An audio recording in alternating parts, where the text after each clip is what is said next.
எடப்பாடியை சந்தித்தார் உதயநிதி ஸ்டாலின். சற்று முன் திடீர் பரபரப்பு. என்ன நடந்தது? அதிர்ச்சியில் பாஜக. தமிழக அரசியலில் திடீர் திருப்பம். அதாவது தமிழக சட்டமன்ற தேர்தல் என்பது இன்னும் சில நாட்களில் நடைபெற இருக்கிறது. இந்த நேரத்தில் எதிர்பாராத திடீர் திருப்பமாக 2 துருவங்களாக எதிரெதிரே இருக்கும் 2 கட்சிகளின் தலைவர்கள் திடீரென சந்தித்துள்ளது என்பது பெரும் பரபரப்பை ஏற்படுத்தியுள்ளது. ஏற்கனவே நடைபெற இருக்கின்ற சட்டமன்ற தேர்தலை முன்னிட்டு அதிமுக, திமுக, விஜயின் கட்சி, சீமான் கட்சி போன்றவைகள் தீவிரமான தேர்தல் வேலைகளில் இறங்கியுள்ளது. அதுவும் அண்மையில் வெளியான மிக முக்கிய செய்தி என்னவென்றால், விஜய் கட்சியை பொறுத்தவரையில் விஜய்க்கு பொதுமக்களை சந்தித்து பரப்புரை மேற்கொள்வதில் சமீப காலமாக பல கட்டுப்பாடுகள் விதிக்கப்பட்டிருந்தது. இப்போது தேர்தல் ஆணையம் மாநில பொறுப்புகளை கையில் எடுத்ததால் விஜய்க்கு பொதுமக்களை சந்தித்து பரப்புரை செய்வதில் சுதந்திரம் என்பது கொடுக்கப்பட்டுவிட்டது. இதனால் மார்ச் 28ஆம் தேதிக்கு பிறகு விஜய் அவர்கள் தீவிரமான தேர்தல் பிரச்சாரத்தில் ஈடுபடப் போகிறார் என்றும் சொல்லப்படுகிறது. ஆனாலும் கூட விஜயின் இந்த பிரச்சாரம் என்பது தேவையில்லாத ஒன்றாகத்தான் தமிழக மக்கள் கருதுகிறார்கள். ஏனென்றால் ஏற்கனவே விஜய் அவர்கள் அவரது அரசியல் வாழ்க்கைக்கு அவரே முடிவுரை எழுதியிருந்தார். விவாகரத்து பிரச்சனை, திரிசா பிரச்சனை என இவரது கட்சிக்கு இருந்த ஆதரவை இவரே சீர்குலைத்து விட்டார். ஆகவே இனிமேல் விஜய் பிரச்சாரம் செய்தால் என்ன, செய்யலைனா என்ன, இரண்டுமே ஒன்றுதாங்க. அதே சமயம் இந்த சட்டமன்ற தேர்தலில் திமுக, அதிமுக இடையேதான் கடுமையான போட்டி என்பது இருக்கப் போகிறது. அதிலும் சமீபத்தில் வெளியான கருத்து கணிப்புகள் அனைத்தும் இந்த தேர்தலில் திமுக மட்டும்தான் எளிதாக வெற்றி பெறும் என்பதை உறுதிப்படுத்தி வருகிறது. என்னதான் திமுகவுக்கு போட்டியாக அதிமுக தான் இந்த தேர்தலில் எதிரி என்று சொல்லப்பட்டாலும் கூட, அதிமுகவும் கூட இப்போது இந்த தேர்தலில் திமுகவை வெல்லும் அளவுக்கான பலம் கொண்டதா என்று கேட்டால் கண்டிப்பாக கிடையாது. ஏனென்றால் திமுக கூட்டணி தான் பலமான கூட்டணியாக இருக்கிறது. ஆகவே திமுக கூட்டணியை அதிமுக கூட்டணியால் கூட இந்த தேர்தலில் வெல்ல முடியாது என்பதுதான் சமீபத்தில் வெளியான கருத்து கணிப்புகள் மூலம் தெரிய வருகிறது. ஏனென்றால் சமீபத்தில் வெளியான முக்கியமான கருத்து கணிப்புகள் அனைத்திலும் கிட்டத்தட்ட 100 கருத்து கணிப்புகளில் 90% கருத்து கணிப்புகளில் திமுக தான் வெற்றி பெறும் என்பதை உறுதி செய்திருக்கிறது. ஒரு சில கருத்து கணிப்புகள் தான், அதாவது வெறும் 10% கருத்து கணிப்புகள் மட்டும்தான் அதிமுகவுக்கும் வெற்றி வாய்ப்பு இருப்பதாக சொல்லியிருக்கிறது. ஆனாலும் கூட அப்படி சொல்லிய கருத்து கணிப்புகளிலும் கூட அதிமுகவுக்கும் திமுகவுக்கும் இடையே வெறும் 1 அல்லது 2% வாக்கு வித்தியாசம் மட்டும்தான் இருந்துள்ளது. ஆகையால் எப்படி பார்த்தாலும் இந்த முறை திமுக என்பது ஏறக்குறைய வெற்றி பெறுவது உறுதியாகிவிட்டது. அதுவும் ஏற்கனவே திமுகவை விட அதிமுக பலவீனமாகத்தான் இருக்கிறது.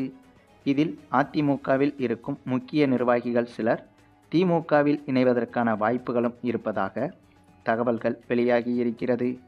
அதற்கு மிக முக்கிய காரணம், அதிமுகவை பொறுத்தவரையில் பாஜகவின் ஆணைப்படிதான் தமிழகத்தில் அதிமுக இயங்கி வருகிறது. பாஜக என்ன சொல்கிறதோ அதை அப்படியே அதிமுக கேட்கிறது.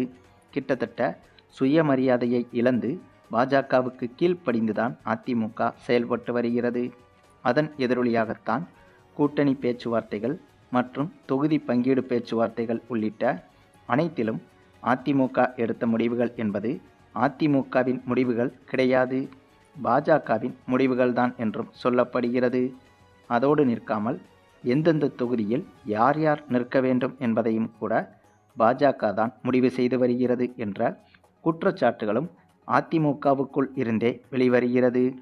இதனால் அதிமுகவின் முக்கிய நிர்வாகிகள் பலரும் அதிருப்தி அடைந்திருப்பதாகவும், அதன் காரணமாக எப்போது வேண்டுமானாலும் அதிருப்தி அடைந்த அதிமுக பிரபலங்கள் அதிமுகவிலிருந்து விலகி திமுகவில் இணைய இருப்பதாகவும் தகவல்கள் வெளியாகியுள்ளது. அதுவும் ஏற்கனவே அதிமுகவின் வெற்றி சதவீதம் என்பது இந்த தேர்தலில் மிக மிக குறைந்து வருகிறது. இந்த சூழலில் அதிமுகவின் நட்சத்திர வேட்பாளர்கள் திமுகவில் இணைந்தார்கள் என்றால் கண்டிப்பாக இந்த தேர்தலில் அதிமுக தோற்பது மட்டுமில்லாமல் அதிமுகவின் ஒட்டுமொத்த எதிர்காலமுமே கேள்விக்குறியாக மாறிவிடும். ஆகவே அதிமுகவை பொறுத்தவரையில் இந்த முறை பாஜகவின் பேச்சை கேட்காமல் அதிமுக சுயமாக முடிவெடுப்பதுதான் ஓரளவுக்கு அதிமுகவின் எதிர்காலத்திற்காவது நல்லது. ஏனென்றால் அப்படி செய்தால்தான் ஒருவேளை இந்த தேர்தலில் அதிமுகவால் வெற்றி பெற முடியவில்லை என்றாலும் கூட அடுத்தடுத்த தேர்தல்களில் அதிமுக வெற்றி பெறுவதற்கு வாய்ப்புகள் இருக்கும். ஆனால் தொடர்ச்சியாக இப்படியாக பாஜகவின் பேச்சை கேட்டு அதிமுக தமிழகத்தில் செயல்பட்டு வந்தால் அதிமுகவில் முக்கிய பிரபலமாக இருக்கும் நிர்வாகிகளும் கூட திமுகவில் இணைவதற்கான வாய்ப்புகள் உருவாகிவிடும். மேலும் இவை அனைத்தையும் விட தற்போது தமிழக அரசியலில் மிக முக்கிய சம்பவம் ஒன்று நடைபெற்றிருக்கிறது. அது என்னன்னா, எதிர்க்கட்சி தலைவரான எடப்பாடி தமிழகத்தின் துணை முதல்வரான உதயநிதி ஸ்டாலினை சந்தித்திருப்பதாக தகவல்கள் வெளியாகியிருக்கிறது. இருவருமே எதிரெதிர் துருவங்களாக இருக்கக்கூடிய கட்சிகள். அப்படி இருக்கும்போது திடீரென எலியும் பூனையும் நட்பாக சந்திப்பது எவ்வளவு ஆச்சரியமாக இருக்குமோ, அதே போல திமுக தலைவரும் அதிமுக தலைவரும் நட்பாக சந்திப்பது என்பது உச்சக்கட்ட ஆச்சரியமாகத்தான் பார்க்கப்படுகிறது. சரி, இப்போது எதற்காக எடப்பாடியை உதயநிதி ஸ்டாலின் சந்தித்திருக்கிறார் என்ற கேள்விகளும் எழுந்துள்ளது. இதற்கு மிக முக்கிய காரணம், இப்போது தேர்தல் நெருங்கி இருப்பதால் தமிழகத்திற்கு தேவையான நிதி ஒதுக்கீடுகள் மற்றும் தமிழகத்திற்கு மத்திய அரசு செய்து கொடுக்கக்கூடிய கட்டமைப்புகள் உள்ளிட்ட நிறைய விஷயங்களை இந்த நேரத்தில்தான் மத்திய அரசிடம் தமிழக அரசு கேட்டு பெற முடியும். தேர்தலுக்காக கண்டிப்பாக பாஜக இதை செய்துதான் கொடுக்க வேண்டும். உதாரணத்திற்கு எய்ம்ஸ் மருத்துவமனை உள்ளிட்ட நிறைய விஷயங்களை தமிழகத்திற்கு துரோகம் செய்து வருகிறது பாஜக என்ற குற்றச்சாட்டும் இருக்கிறது. மத்திய அரசு நினைத்தால்தான் மாநில அரசுக்கு உதவ முடியும். ஆனால் பாஜக அதை தமிழகத்திற்கு மட்டும் செய்யாமல் துரோகம் செய்து வருகிறது என்ற குற்றச்சாட்டும் இருக்கிறது. ஆகவே இதுபோன்ற தேர்தல் சமயங்களில் தமிழகத்திற்கு தேவையான முக்கியமான விஷயங்களை மத்திய அரசிடம் கேட்டு பெறுவதற்கு அத்தகைய கோரிக்கைகளையும் வலியுறுத்தல்களையும் எதிர்க்கட்சி தலைவரான எடப்பாடியிடமும் கூறி எதிர்க்கட்சியும் ஆளும் கட்சியும் சேர்ந்து இது குறித்து மத்திய அரசுக்கு வலியுறுத்தி கடிதம் ஒன்றை அனுப்பினால் இந்த நேரத்தில் மத்திய அரசு தமிழகத்திற்கு தேவையான விஷயங்களை செய்துதான் ஆக வேண்டும். அப்படி செய்யவில்லை என்றால் அதையவே தேர்தல் பரப்புரையில் பாஜகவுக்கு எதிராக திருப்பிவிடலாம். இந்த ஒரு விஷயத்திற்காகத்தான் இது குறித்து ஆலோசனை செய்ய எடப்பாடியை உதயநிதி ஸ்டாலின் சந்தித்து வருவதாகவும் தகவல்கள் வெளியாகியிருக்கிறது. அதே சமயம் திமுகவின் இந்த ஒரு நடவடிக்கை என்பது திமுகவின் ராஜதந்திரம் என்பதையும் உணர்த்துகிறது. இதுபோன்ற தேர்தல் நேரத்தில் தமிழகத்திற்கு தேவையான விஷயங்களை கேட்டு பெற்றுக்கொள்வதில் லாபம் என்பது அதிகமாக இருக்கும். ஏனென்றால் தமிழக அரசின் கோரிக்கைகளை பாஜக நிறைவேற்றிவிட்டால் அது திமுகவுக்குத்தான் சாதகமாக மாறும். அதேபோல தமிழக அரசின் கோரிக்கைகளை பாஜக இந்த நேரத்திலும் ஏற்க மறுத்துவிட்டால் அதுவும் திமுகவுக்குத்தான் சாதகமாக மாறும்.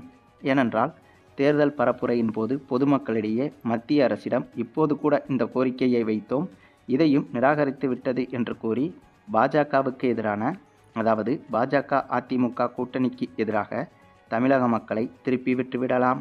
ஆகவே அந்த ஒரு ராஜதந்திரத்தை திமுக இப்போது பக்காவாக கையில் எடுத்து வருகிறது என்றுதான் சொல்ல வேண்டும். சரி, நீங்கள் சொல்லுங்கள், திமுகவின் இந்த ஒரு ராஜதந்திர செயலை பற்றி நீங்கள் என்ன நினைக்கிறீங்கன்னு உங்களுடைய கருத்துக்களையும் கமெண்டில் தெரிவிங்க. மேலும் இந்த வீடியோ பிடிச்சிருந்தா லைக் பண்ணுங்கள், மற்ற அனைவருக்கும் ஷேர் பண்ணுங்கள், மறக்காமல் நம்ம சேனலை சப்ஸ்கிரைப் பண்ணுங்கள்.